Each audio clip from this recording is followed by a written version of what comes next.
Rosa, Season 11, Episode 3 of Doctor Who is out, and we have to talk about it.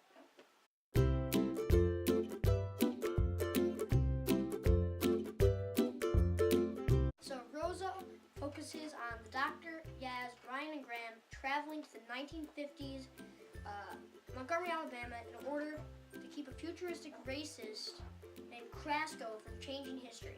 First off, the plot. I think it served a good enough purpose in the story, and it was a fine explanation for why they ended up in 1955 Montgomery, Alabama. And it introduced one of my favorite Doctor Who characters ever.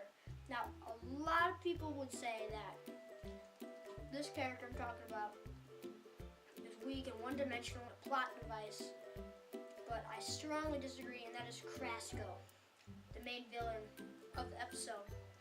I love pretty much everything they did with him. And I think that, well, I can understand,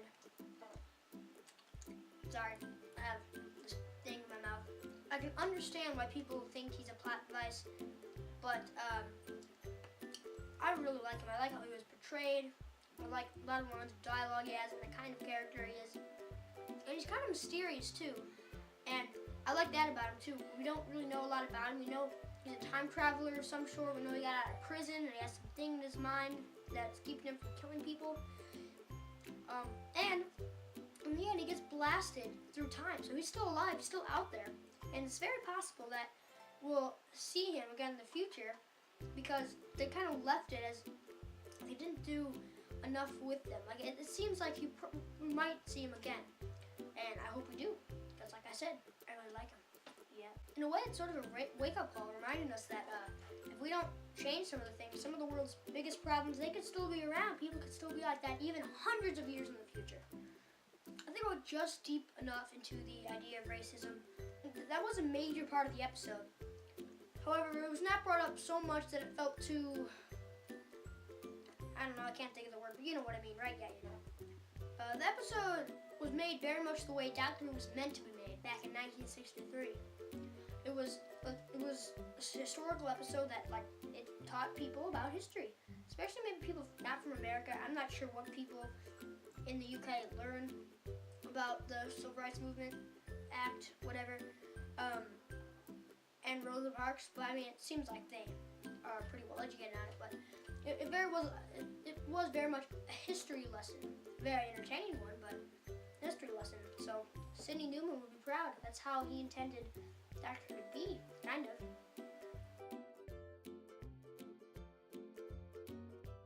This episode did an excellent job of creating a very believable 1955 Montgomery, Alabama.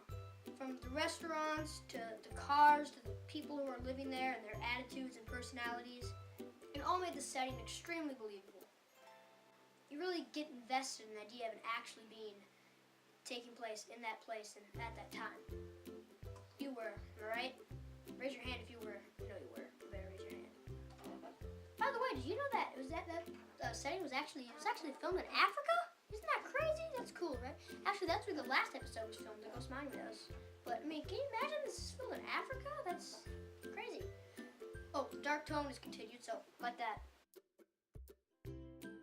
Jodie Whittaker seemed a bit off for me in this episode. I've said before that I wasn't completely sold on her yet, but she seemed off to me in this most of the time. But like I was saying before, it's still only a third episode, and she's still just warming up to the role. However, she did feel more off than she has before in this one.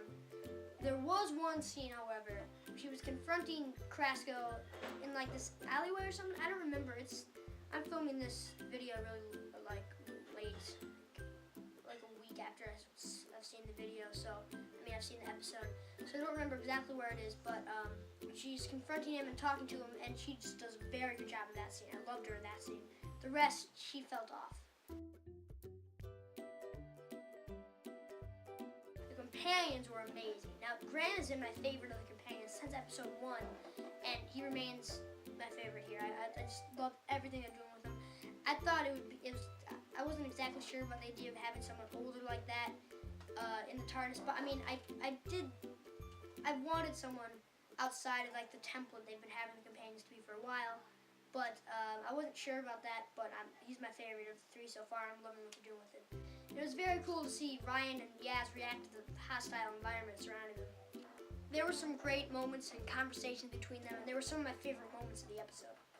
One of my favorite moments is when Ryan is having a conversation with Martin Luther King Jr. and is interrupted by Rosa Parks, and the expression on his face and the way he's portrayed by Tosin Cole is priceless.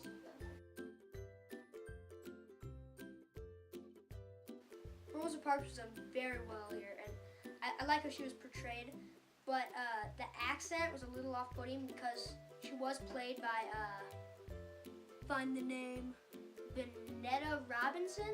I'm not sure I'm pronouncing that right. She is a British actress, and when you have British actors playing American characters, especially ones from the southern part of the country, you get weird accents and sounds and stuff like that. But that's a minor complaint. She was portrayed exactly how I would have imagined her, and I liked it a lot. However, maybe my favorite part about this episode is the emotional punch it provided. It makes you so glad that people like Rosa Parks exist, and not only in the country but the world.